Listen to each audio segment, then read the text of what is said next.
रासायनिक अभिक्रियाओं के प्रकार। हमने देखा कि रासायनिक अभिक्रिया में परमाणु न तो बनते हैं और न ही नष्ट होते हैं। अभिक्रिया में सिर्फ रासायनिक परिवर्तन होता है जिसमें अभिक्रिया कारक जो होते हैं वो आपस में क्रिया करते हैं और नए पदार्थों को बनाते हैं, जिसमें जो गुण होते हैं, उत्पादों का जो गुण होता है वह अभिकारक से भिन्न होता है। वास्तव में यह रासायनिक अभिक्रिया क्या है? यह केवल परमाणुओं के आपसी बंध के टूटने और जुड़ने का परिणाम है जिससे नए पदार्थों का निर्माण होता है। तो इन आपसी बंध के टूटने और जुड़ने की कई प्रकार की रासायनिक अभिक्रियाएं होती हैं, जिनमें जैसे संयोजन अभिक्रिया, वियोजन अभिक्रिया, विस्थापन अभिक्रिया, द्विविस्थापन अभिक्रिया, ऑक्सीकरण और अपचयन अभिक्रियाएं इत्यादि। पहले देखते हैं संयोजन अभिक्रिया। संयोजन अभिक्रिया में दो पदार्थ आपस में अभिक्रिया कर उत्पाद में दोनों का संयोजन हो जाता है। इसे देखने के लिए हम क्रियाकलाप 4 देखते हैं। एक बीकर में कैल्शियम ऑक्साइड के थोड़े टुकड़े ले लेते हैं, इसमें धीरे धीरे जल मिलाते हैं। अब आप बीकर को स्पर्श करके देखिए, इस प्रकार जैसे यहाँ चित्र क्रमांक 3 में दिखाया गया है। यहाँ कैल्शियम ऑक्साइड के टुकड़े हैं, जल भरा गया है, उसे आप छूकर देखते हैं। आप देखेंगे कि जब कैल्शियम ऑक्साइड जल के साथ तीव्रता से अभिक्रिया करके बूझे चूने अर्थात कैल्शियम हाइड्रोक्साइड का निर्माण करता है और अधिक मात्रा में ऊष्मा उत्पन्न करता है। यहाँ जब आप छुएंगे तो आपको यह बीकर गर्म एहसास होगा। यहाँ इसका समीकरण होगा CaO + H2O, यह आपस में मिलकर CaOH ट्वाइस बनाएंगे। देखिए यहाँ अभिकारक 2 थे, परंतु दोनों ने क्रिया करके एक उत्पाद का निर्माण किया।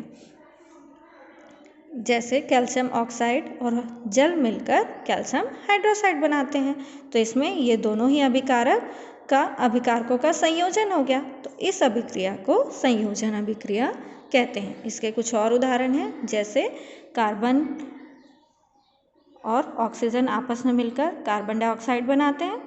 हाइड्रोजन और ऑक्सीजन से जल का निर्माण, यह भी एक संयोजन की अभिक्रिया है।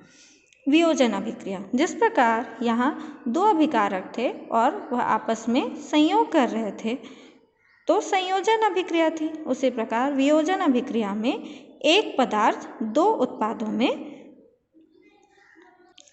अपघटित हो जाता है, जिससे 2 उत्पादों का निर्माण होता है। इस प्रकार की अभिक्रिया को वियोजन अभिक्रिया कहते हैं। उसके लिए क्रियाकलाप देखते हैं 5, जिसमें इस प्रकार से आपको स्प्लिट लैंप की सहायता से सोडियम हाइड्रोजन कार्बोनेट को एक परख नली में लेकर गर्म करना है।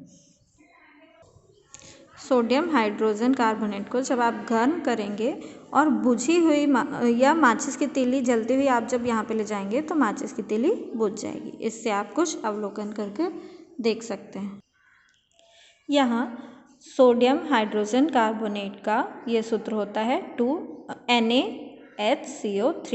इसे जब हम गर्म करते हैं तो ये Na2CO3 सोडियम कार्बोनेट, H2O जल और CO2 कार्बन डाइऑक्साइड में टूट जाता है। इस प्रकार यहाँ हम देखते हैं कि एक जो अभिकारक था वह 3 उत्पादों में टूट गया और यहाँ पे ऊष्मा भी उत्पन्न हुई।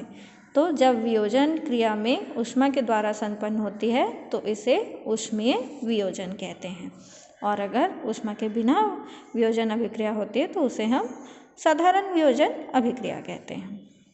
उसी प्रकार कुछ और उदाहरण हैं, जैसे विद्युत धारा प्रवाहित करने पर पानी हाइड्रोजन और ऑक्सीजन गैस में वियोजित हो जाती है। जैसे H2H2O है वह 2H2 और O2 में विभाजित हो जाती है। इस प्रकार यह वियोजन, क्योंकि इसमें हमने विद्युत धारा प्रवाहित की है तो यह विद्युत अपघटन कहलाता है या वियोजन विद्युत अपघटन अभिक्रिया कहलाएगा।